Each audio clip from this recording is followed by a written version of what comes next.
Our programs offer many languages. Please visit suprememastertv.com/schedule. Nos programmes offrent plusieurs langues. Veuillez visiter suprememastertv.com/schedule. Nuestros programas ofrecen varios idiomas. Visiten suprememastertv.com/schedule. برامجنا متوفرة بالعديد من اللغات. يرجى زيارة suprememastertv.com/schedule.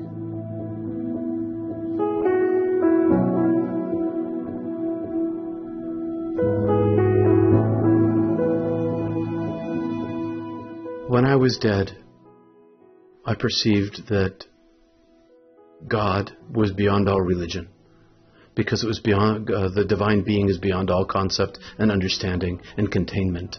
The word eternal itself, or infinite, means that it can't be contained within concept.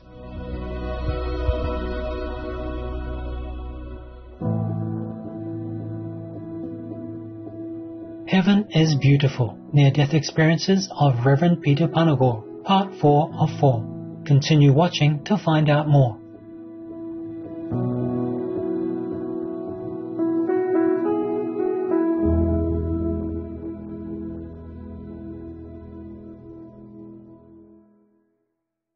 Zehwaki means hello in Otomanguean, one of the dialects of Otomi languages. I am Marta. The Otomi people in Mexico is grateful for you being spiritually in tune and feeling connected with God Almighty.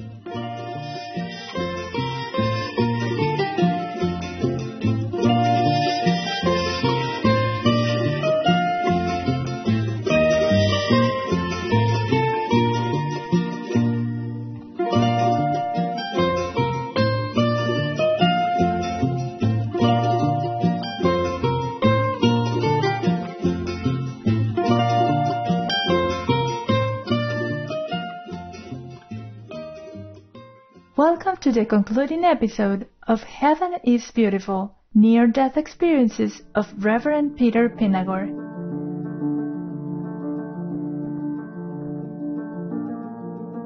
Peter is an international best-selling author, professional speaker, and widely renowned devotional broadcaster who has had 2 near-death experiences that profoundly changed his life. On today's episode, Reverend Panagor discusses how he came to understand that God's existence extends far beyond any religious dogma.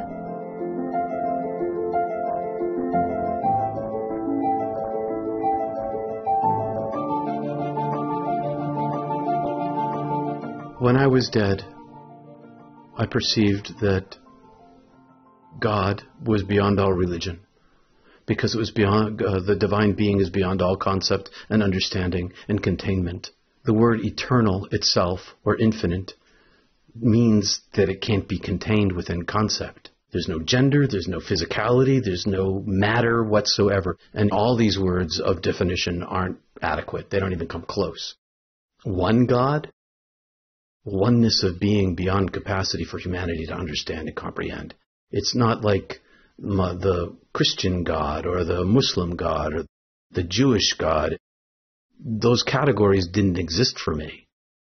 The divine being is oneness of love, and that's the definition that I use the most, because it's the most universally understood. Everybody understands love, but more to the point, God is all love and beyond all love. And so when I came back, I was a person of faith and belief before I went. I came back with no faith and no belief. And not only just in religion, but in all culture and language and history and all human constructs are illusory to me. They are necessary for functionality in the world. Even language is an artificial concept. None of that is real to me. All that's real to me is the divine presence itself. And so I came back without faith or belief because I came back with knowledge. I know God is real. I'm not interested in convincing anybody because I know that I can't convince them. You can only find that on your own. But God is the reality beyond realities. And every human being has the capacity of being in the presence of the divine. Atheist, Jan, Jew, Zoroastrian, everybody, Buddhist, doesn't matter. Because at the core of the center of our being is the divine light itself. And whether you perceive it inside yourself or in any other person doesn't really matter, because that's what you are, and you'll find out the day you die.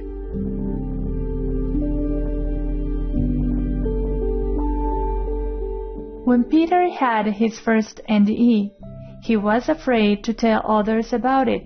He kept his experience a painful and lonely secret for 20 years, and then realized that people who have NDEs or other mystical experiences need someone to talk to, and so Reverend Pinagor started a counseling service.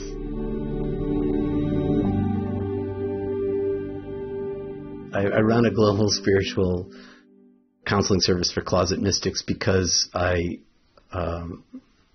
had no one to talk to for the longest time. And I know that there are mystics all over the world, and they don't know who to talk to about their divine experience. And many of them are professionals, and they're afraid that their careers will be damaged. And many of them are in relationships where their spouse or their partner can't comprehend it, and they have no one to talk to about it. So I offer myself as a counselor for them. And I've had clients in Perth and Brisbane and Istanbul and all over the world. Basically what I do is I listen and I help reflect. I help sort out the experience. I help people understand what a definition of a mystical experience is and what the varieties of it are, and help them understand how to live with it. And in the definition of mystics, I include near-death experiencers. Near-death experience is a variety of mystical experience. It's not an independent thing. It's part of a much larger group of human experience that includes out-of-body experience, raptures into heaven, or indwellings of the divine that are like the totality of the sweetness of all love and fills every pore and cell of the body in ecstasy, or the experience of encountering a divine. I'm here to help the individual understand how that experience is real and how to live with it.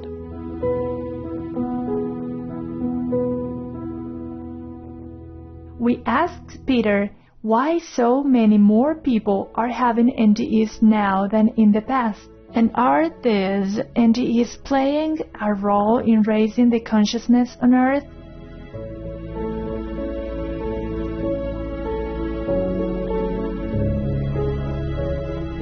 Really, the huge big difference is that in the 1960s, cardiac care came online, and medical technology, science, began raising the dead. And that technology developed over the last 50 years so that there's more capacity for saving lives, they call it, or resuscitation, but it's really raising the dead. And now there's 10 million in the United States who've come back from the dead through medical technology. And imagine that number across the globe as medical technology, science has spread around the world. And so for the first time in the history of the world, science is driving spirituality. And the message that most near-death experiencers come back with is love. That's it, no matter what their experience is, whether they end up in a heaven where they're walking in a field of daisies, or they go to the place of non-being like I went, the message is love. There are those who pop out of their body at the ER and they pop right back in, and they don't go far enough to get that message. But what they do come back with is the knowledge that they're not their body. They can no longer pretend that they're made of only matter. And so I think that the biggest impact that near-death experience as a global phenomenon is that for the first time in the history of the world, no matter what your religion is, people are coming back speaking about divine love things. And so science has begun researching this and is discovering it's real. Everybody's talking about it now, and it's going to free up all of the other mystics in the world to be able to have conversations about their own spiritual experience that they've been afraid to talk about. And because so many people have had this experience globally now, near-death experience, the conversation, I hope and pray, will begin to shift on a national, international basis. and that the impact of near-death experience, based in science, can shift the conversation about what it means to be a human being in relationship to each other. And maybe finally, in the first time in the history of the world, we have the coming of the new age. And I'm encouraging everyone to talk to somebody in their own life about their mystical experience, whatever it happens to be, in order to begin a local conversation. You don't have to stand in a soapbox to talk to people. Just tell somebody you love. That's all. Somebody you trust.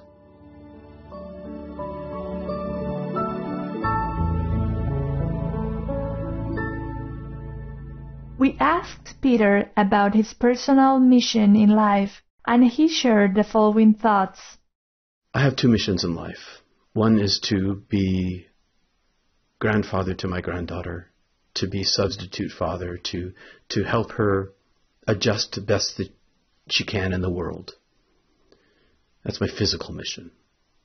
But my real mission in life is the mission of everybody, which is to become channels of light, to become another node of the presence of the divine in the world, to bring more light into the presence of the world by getting out of the way of the light. And I think that's everybody's mission, is to love each other. Love each other. That's the mission of life. And for those of us who are more spiritually capable, maybe born that way or find a way to become that way, to simply become a beacon. If we can each become a channel of light, a presence of the divine, then we have an opportunity to evolve spiritually.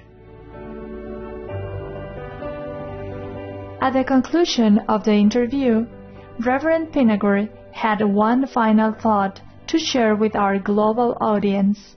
All you need to do is love.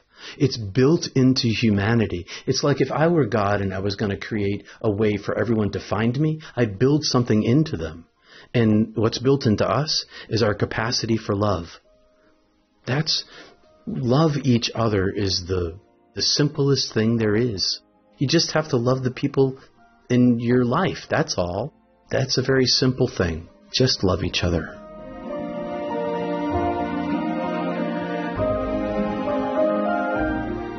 Reverend Peter Penagor, thank you for sharing your experiences and your inner wisdom. May you be blessed abundantly for your great generosity. For more information about Reverend Peter Penagor, please visit peterpenagor.love.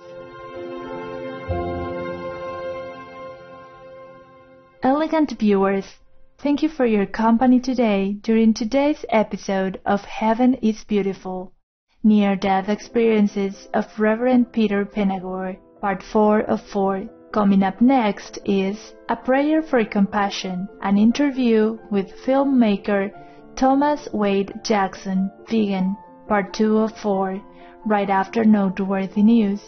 As we approach ever closer to a peaceful, compassionate vegan world, may all beings live in abundance and joy. Our programs offer many languages. Please visit suprememastertv.com/schedule and suprememastertv.com/ss